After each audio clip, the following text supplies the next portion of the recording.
एका मराठी माणसाच्या पुस्तकानं देशाची संसद 4 दिवस ठप्प आहे।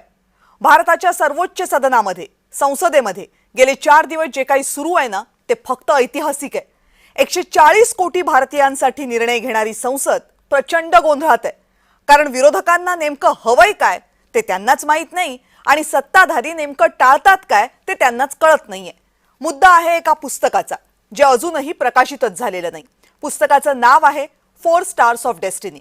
इंग्रजीमध्ये हे पुस्तक लिहिलंय एका मराठमोळ्या व्यक्तीनं ज्यांनी महाराष्ट्राची शान वाढवली आहे।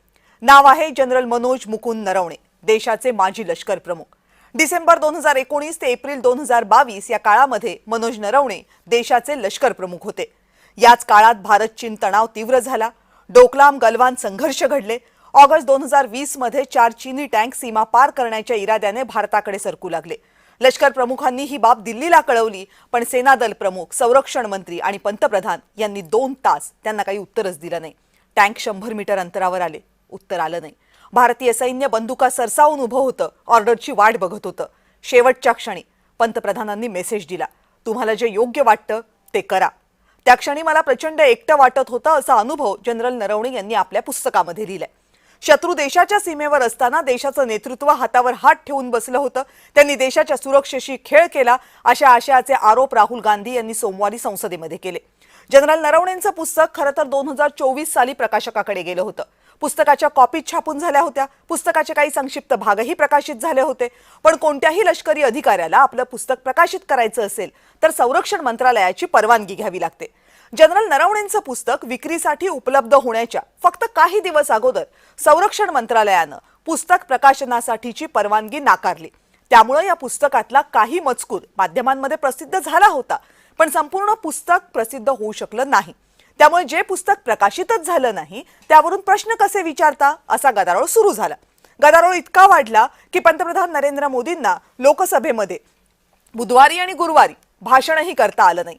पण या सगळ्यामध्ये गंमत ही आहे की हे पुस्तक प्रकाशन लांबल्यापासून नरवणेंनी इतक्या मुलाखती दिल्यात आणि भारत चीन संघर्षातल्या इतक्या बाबी सांगितल्यात की आता त्यापेक्षा वेगळं त्या पुस्तकामध्ये खरंच काही शिल्लक आहे का हा सवाल आहे। संसदेचं अर्थसंकल्पीय अधिवेशन सुरू झाल्यापासून गदारोळच सुरू आहे। 2020 मध्ये भारत चीन संघर्ष सुरू असताना तत्कालीन लष्कर प्रमुख मनोज नरवणे यांना मोदींनी वेळेत आदेश दिले नाहीत असा आरोप राहुल गांधी यांनी केला। कॅरेवन मासिकात नरवणेंच्या अप्रकाशित पुस्तकातला काही मजकूर छापलाय, त्याचा दाखला राहुल गांधींनी दिलाय। Tanks were within a few hundred meters of Indian positions on the Kailash range.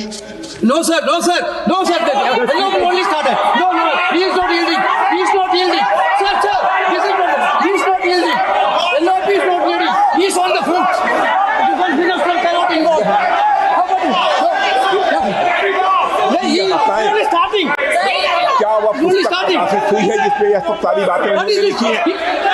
यदि प्रकाशित हुई है तब तो आप उसका उल्लेख करिए, नहीं प्रकाशित हुई है तो उल्लेख करने का कोई औचित्य नहीं है। यावरून सरकार आणि विरोधकांमध्ये प्रचंड खडाजंगी सुरू आहे। काँग्रेस लष्कराच्या क्षमतेवर प्रश्नचिन्ह उपस्थित करते असा आरोप सत्ताधाऱ्यांनी केला आणि काँग्रेसच्या खासदार प्रियांका गांधींनी तो खोडून काढला। Why don't you ask the government? Why don't you ask the government why the leader of opposition is not allowed to speak? Why don't no? Have you? I would like to know. Have you asked them? Have you asked Amit Shah ji? Have you asked the Prime Minister? सोमवारपासून आजपर्यंत अनेकदा लोकसभा तहकूब करण्यात आली। बुधवारी तर एक नवीनच दावा समोर आला। काँग्रेसच्या महिला खासदार मोदींना घेराव घालण्याच्या तयारीत होत्या असा दावा करण्यात आला। प्रियांका गांधींनी तोही दावा खोडला। It is an absolute lie. There is no question of anybody raising any hands on the Prime Minister, trying to hurt him or any such thing. There is no question. So it is absolutely wrong. या सगळ्या गदारोळात राष्ट्रपतींच्या अभिभाषणावर पंतप्रधानांनी लोकसभेत उत्तर दिलं नाही। राज्यसभेत मात्र मोदींचं निवेदन पार पाडलं, पण त्यांचं भाषण सुरू झाल्यावर तिथंही विरोधकांनी प्रचंड घोषणाबाजी केली। आदरणीय सभापति जी, 21वीं सदी का प्रथम क्वार्टर पूरा हो चुका है। मेरी एक प्रार्थना है, आदरणीय खड़गे जी की उम्र देखते हुए वो बैठ करके भी नारे बोल सकते हैं तो अच्छा होगा, ताकि उनको कष्ट न हो। संसद ही जनतेच्या ज्वलंत प्रश्नांवर चर्चा करण्यासाठी, नवे कायदे बनवण्यासाठी असते.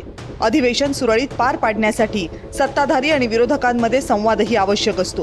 पण गेल्या अनेक वर्षांपासून नेमका हा संवादच होताना दिसत नाहीये.